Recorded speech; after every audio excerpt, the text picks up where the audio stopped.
5 coming to you live from downtown Homestead, just trying to drop some more tips and tricks in your ear. So today we wanted to say good morning to all out there and good morning to anyone out there that's going to be tuning in to our podcast today. Mr. Julio, good morning. Hey, good morning, good morning. Don't forget, all of you out there, don't forget to like and subscribe. We've got a special guest in the building with us today, Leisy Reyes. She is a realtor, she is a mom, she is a great person, but she's got an interesting story that helps us understand what it means to get into the real estate business and really make some things happen. So please give us a warm welcome to Leisy Reyes. So good morning, Leisy, and welcome to our podcast. We were truly honored to have you. Part of our podcast is to bring on strong individuals of our community, simply that's kind of leaving some crumbs behind for the next generation. So this is one of those things when we see you, we wanted to say, hey, let's give her flowers. Because as simple as that may sound, a lot of people don't say thank you enough. We do appreciate you for the things you have done and the things you will continue to do. So in saying that, we wanted to get to know you a little bit better and to find out a little more about you. So give us some insights to who are you, if I may ask. Give the audience that spill. Well, I'm just a very simple person trying to do big things. I'm a single mom of 2, a boy and a girl. I've been living in Homestead for a few years, and I think I've made Homestead my home. Understood. What made you choose Homestead? You could have chose anywhere. You could have said, you know what, I'm going to take my package and my kids and I'm going to fly to New York and anywhere in the country. You could have said, you know what, I'm going to set roots. Why Homestead? Because the houses were cheap. Well said. That usually draws a lot of people here, right? Well, I was married, and my husband was originally from here, from Homestead. So when we got married, he had moved back from California. He was living in San Diego. So we were trying to look for a place, for a home. And according to what we wanted to, and the lifestyle that we wanted to bring our kids in, Homestead fit the bill. Because, right. The house market was a good option, and that's how I ended up here. I was scared. As it should be. Like, it's gonna be the middle of nowhere. There's nothing there. Just farmland, right? Just farmland. Everybody had these big ideas of Homestead that, it was just cows and fields, and it was not. Right. So that's amazing to know that, you put some faith into Homestead, as we all did in the beginning. So I'm sure, it was challenging, obviously, right? And coming to Homestead, because when I first thought of it, he says, why are you going down to Homestead? There's nothing there. You're behind God's back. So I'm like, what are you talking about? And slowly but surely, Homestead grew to this, this beautiful gem that we all call home today. So Julio, what questions do you have for Leisy? Well, Leisy is a very interesting person, and one that I think is inspiring to a lot of people, because many people, first I wanted to ask Leisy, what got you interested in real estate? When was that the light bulb? When did it go off and say, hey, you know what, I'd like to be a realtor? Well, I always wanted to do, my dream, my passion was to make houses feel like home. Yeah. So I went to college for a little while for interior design and architecture. Okay. But due to family situations, I have to step out because, I have, my circumstances changed. Right. But I was still wanted to be part of that process, because I know how important it is, the house that our kids grow in. Right. Right. That influences the dynamic of the family, the dynamic of the parents, the kids, and I still wanted to do part of that. So I Right. was like, real estate shows a really good opportunity. It is very close to that, because I can still, guide people Right. to accomplishing that. Cool beans. Okay, so then walk us through, you decide to get a real estate license and you start looking for places to go. Walk us through that process. Did you talk to people? Did you talk to other realtors? Or did you just go online and start trying to understand what the best route was to get a real estate license? You told me this was real. Yes, keep it real. I had a friend of mine, a very dear friend of mine. We went to the first class of real estate because, her mom was, I know that you've been trying to accomplish this of, this process of real estate, of doing things with houses. And she was like, why don't you two go together to the classes, and you could team up. Yeah. So we did research. We found out what the best school would be for us. We choose Gold Coast, and Yeah. we went there to Doral, and it took me 2 years. You told me That's what it. I That's would right. know. That's 2 right. years. Okay. But it's So, yes. persistent. Yes, persistent. I have to pass the school more than twice. I think it was like 3 or 4 times Yes. that I did the class. There you go. Because life kept on happening and bringing things to me. Like one time I was pregnant through the class. Yeah. It was bad. Yeah, You don't okay. want That's to be it. first Right. trimester in it. Right. And then my husband had surgeries, and then life kept on happening. But Right. I'm hard-headed. Right, right. No, I'm persistent. Persistent, I know what I persistent. want and I go for it. Amen. So, and then at the time of taking the test, it took me 5 times to pass the state Wow. test because, But you did it. yes, That is commendable because most people would have given up. That's it. Most people would have said, "That's it, I'm done." No. Most people are done after just failing One one, time, just that's the it. class. And you went and did it twice, and you persevered. That's And right. You said, "I'm going to make this happen, and this is a goal that I'm going to attain." Now that's And a you did it. testimony in itself to let you know that you stayed the course. You may have fall off, but you got back on. You may have stepped out, but you came back in. You said 5 times. I mean, again, some persons again on the first time will say, "Hey, heck no! I've seen that's happened so many times in the real estate world." Oh, not any, and in most cases, not just real estate. Persons went out there, tried something once, and said, that's it, not for me." Moved on, but you came back to the punch, and you actually overcame it. yeah. That's amazing. That's to everyone out there looking that falls down or fails an exam or has just bad moments in life because you think life is throwing all these curveballs at you. Leisy Reyes is here to say, hey, if you get up again, just dust yourself off, get up again, try it again. You're going to feel so great once you do pass that exam. So that is amazing, Leisy. I didn't know that about you. I thought you walked in here, passed on your first time, and you're ready to rock and roll. Something No, you this, say in your- that's in your- it. This in is your this is interview. breaking news right now. But under the same All token right. is we wanted to bring you in and kind of say, what is your experience? What do you do? What would you like to see happen downtown Homestead? I mean, this is where the office is at. You're in the real estate space. I mean, what would you like to see happen here? Here in Homestead, I think it is a very, very good chance and opportunity right now in Homestead because we have all this growth of people coming here. Right. But the family part, it needs to develop now. Right. So we see a lot of families coming here, and I think it's a waste of potential of how our families have to go other places Right. for entertainment or to other places to do things. Well For said. example, like they were asking me the other day, hey, is there any gymnastic place that kids can go here? Is there any indoor park? Right. Is there any kids indoor gym or things family oriented? Because we have the space for it. Right. Yeah. We still have a lot of retail space available.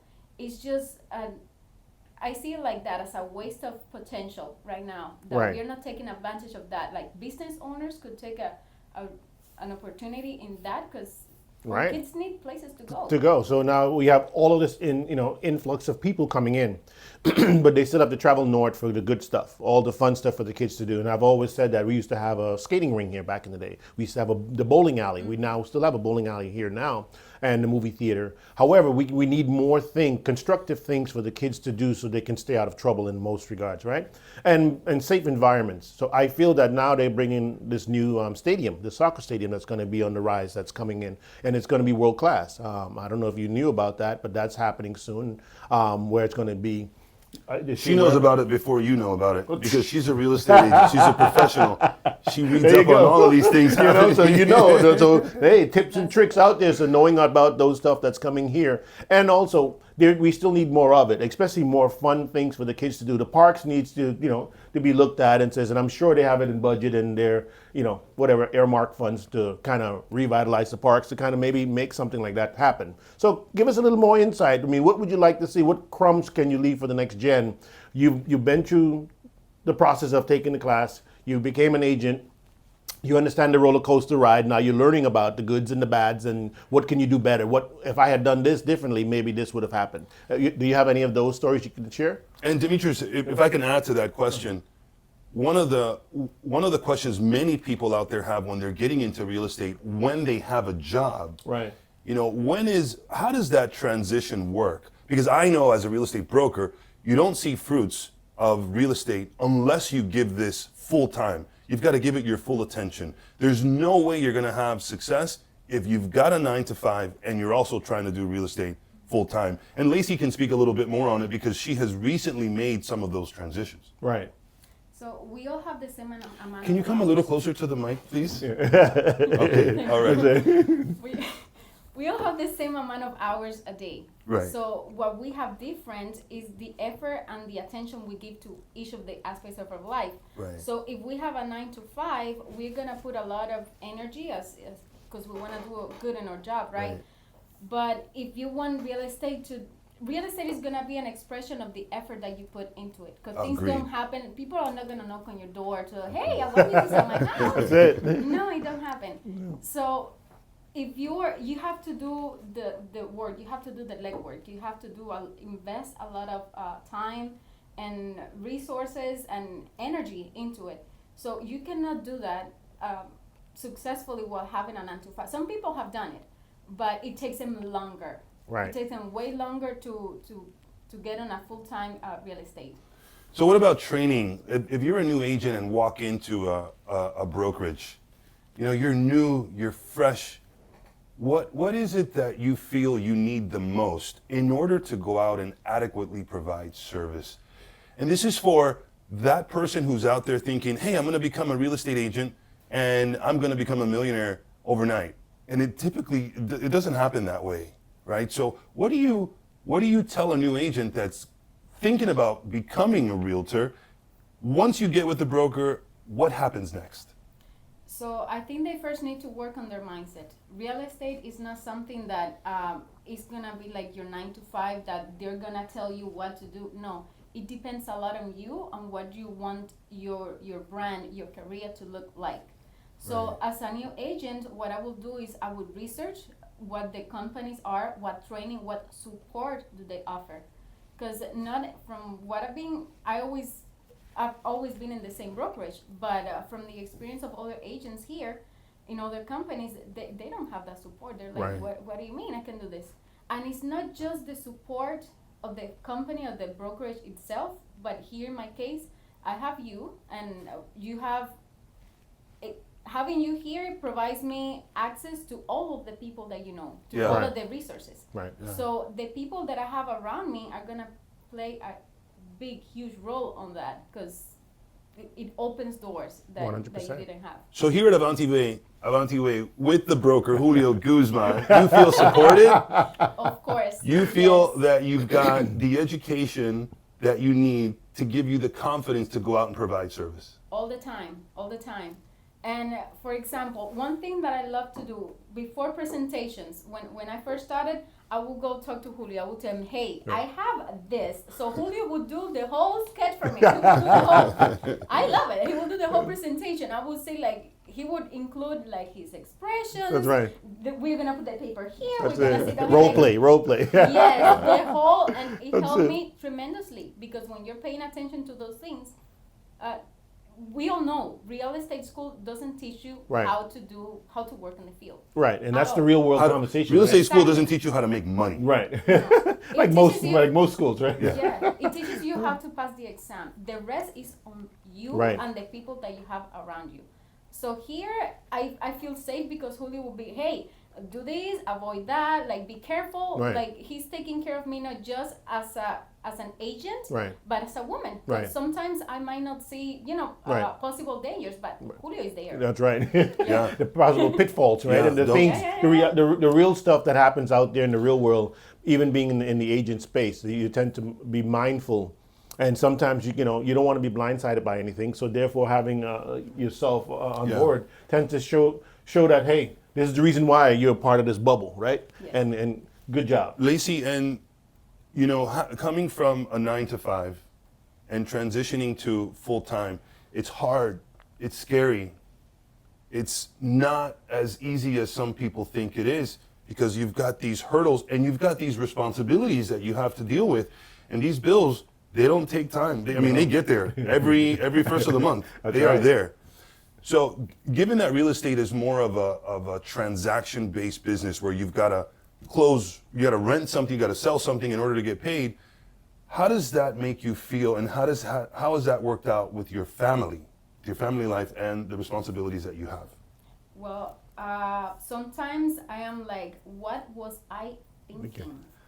What in the world did I get myself into? And other times I'm like, Yes. this is why I did it. That's right. This is why I did it. That's it. So it is that roller coaster, but eventually you learn from the process. Every single transaction, no matter how many years you've been in real estate, every single transaction will teach you something new. Correct. So that's what I love about it, because it won't get boring ever. Right. And all that, all those experiences teach me, okay, I'm gonna do this differently, I'm gonna do that, and eventually all those like very Right. highs and very lows, they become like Yeah. not such a scary Right. roller coaster. It gets like, you still have a roller coaster, but it's like more even. Less stress. Yeah. But after every sale, there's always the next one, right? There's always the process of going hunting for the next person, the next sale that you want to close, and you've experienced that now. So you can say, you know what? If I had to do this all over again, here are some of the pros and the cons, right? So this is what I would do differently. I chose this office, and now I'm here, and now I'm able to, if the next person that comes on that's new, that has questions, you can simply be able to say, you know what, I got you. Come on with me. Let me show you what you shouldn't do, or what you should do better, or be aware of this scenario that, you don't do. So Julio, what other questions do you have? The other questions I had were, there's a lot of agents also that sometimes think they can work from home, and that might be possible for that particular person. But I wanted to get Leisyy's opinion on, can you work from home and still produce at a high level, or do you feel that coming to an office gets your mind more in the sense of wanting to produce? I have seen people, very successful people, that they work from home. What I have seen that works for me and the goals that I have and where I want to go, it benefits me tremendously to come here to this office. For example, in this office, I love the environment that Julio has created. Because he's always, that Julio is always here. If he's Right. not here, he's working on something, but Julio That's it. is Lives always here. That's here. it. Yes, you see, yes, he yes. fall down, the cot comes out. He has the bed, it comes out, Yes, and he has created an environment that is very, very friendly. Everyone here is approachable. Right. Because of the company has Avanti has that we all work together. Right. But here in this office, which is the one that I've always been, we have an amazing team here. We all work together because every person have different gifts. Right. So I'm good at this. Maybe Ruby's good at something. Connie's good at something else. Right. And we all pitch in. Because Wow. when you're together, you have to do everything. Right. You have to think about everything. But when you have a group of people that are more gifted in other areas, Yeah. things go faster Faster. because you don't have to figure out every single thing. Right. Well, I call it, in my space, I call it my bubble, because a lot of times person thinks, hey, the grass is green on the other side, but then when you get there, you realize that the support system is broken, or they figure that, there's a sewer leak over there. And that sewer leak is, the grass was greener. No, it was a sewer leak. Yeah. So believe it or Yeah. not, we tend to go into a space where we're a little comfortable but excited about the next challenge. So in being downtown and being about real estate and family and choosing that line of work, because I'm sure you can choose anything you want to do. And some days you're going to question why you're doing it. Some days you're going to say, you know what? Everyone has that same feeling. In my early years, I had the same, I want to quit. I don't care to do this shit. I'd rather go get a 9-to-5. It's more safe, have the safety net. But then you realize real fast that, wow, I am so excited that I took this route. And there's nothing wrong with the other routes. It's just that for you and what you're trying to accomplish, you were able to do so. So as you are here, our mind, body, and soul said, let's pick on you to stay and pull you out of your lineup and says, listen, we wanted to give you your flowers and say, thank you, keep going. Yeah. The challenges will be there, but you have a great support system in this bubble. And we all know that in real estate, we apply the 80-20 rule, or the 80-20 rule applies. 20% of the realtors do 80% of the work. Yeah. So you are here listening to an agent in Leisy Reyes who is part of that 20% group that does 80% of the work, right? So people say you need balance, sometimes we don't understand what the word balance Right. is, because when Leisy has a client, she's working at all hours, and she's got family that she needs to take care of, and she's got to be there to support her family. But sometimes, Leisy, before we close, when you have a property and you know that there's a potential to make a 6% commission because you may double in the deal, what happens when they call you on Saturday and you're having family time and all of a sudden you get that call and says, hey, I'm in front of this house that has your sign on it. Right. I'd love to see it. Do you stop, drop, and roll, or do you stay with your family? Because sometimes I've struggled with that myself. I think we all have. We all do, and that's normal, and, That's and right. that's okay. My family, it's part of, it's a huge part of my team. My kids, they know, they're used to rolling with me. That's right. Mommy's got to go. Mommy's got to go. That's it. That's it. Yeah, and it's a good thing when we bring them along sometimes, because that helps them build appreciation for what the parents do. Yeah. We could see that as a bad thing, or we could see that as an advantage. It's all of a perspective. So I could see that as an opportunity, because what other job allows me to bring your kids in with you so they learn extra Right. and they get like real world experience, and they get to see their parents be their superhero, because Yep. you know they're working, and then they get ice cream. That's it. I want to give a shout out to Sammy, her son. He made the honor roll. Big shout out to Yeah. Sammy. When you Woo! see this in a few years, hey man, we That's what love I'm you. saying, man. Keep going, right? Stay focused. Mom is a good example. So- Leisy given us some really good tips and tricks, and she's given us a perspective of what it is and what it means to be a really good realtor. And I Right. appreciate not only her presence here, but I appreciate what she represents and how she is leading by example for the next group of young realtors that come through here. So Leisy, thank you very, very much for your time. Good. Demetrius, anything else for Leisy? No, I just wanted to say again, man, we're excited to have you, and I'm sure as part of the office here, and as we continue to grow, a lot of people don't see also the vision at times. You know, they tend to live in the moment and forget that, you know, if you're forecasting what the next year should look like for you, and says this is where I would like to be in the next year, or even 5 years. In my case, we tend to forecast 5 years out, sometimes 10, and says, you know what, this is where I would like to be in the next 5 to 10 years. And to do so, you have to surround yourself with the right people. And you have to also set goals. And that doesn't mean that you won't be sucked in by, man, that feeling. We all have had that feeling. Yeah. That feeling of should we, woulda, coulda, shoulda. But stay the course. I think you would be amazing. Amazing. So thank you. Thank you. Well, here you go. Talk Visual 305 coming to you live from downtown Homestead. Don't forget to like and subscribe. We will see you next week.